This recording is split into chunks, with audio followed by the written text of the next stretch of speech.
Aquí tenim la vedella Gromassot. És una vedella Q de qualitat. Q de qualitat vol dir que ha tingut una alimentació controlada a base de cereals. Estem parlant sobre un 70% de cereals. A més, està també complementada amb greixos vegetals. Això fa que el greix a la carn sigui més homogeni i s'acabi infiltrant al muscle de la vedella. Aquí, com podeu veure, tenim dues mitjanes.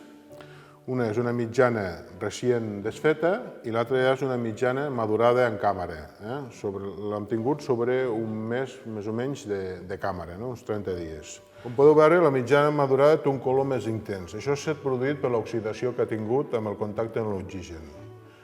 Després, quan la ficarem a la graella, veureu que la carn queda pràcticament intacta amb el greix infiltrat que fa que li doni millor sabor i millor tendresa.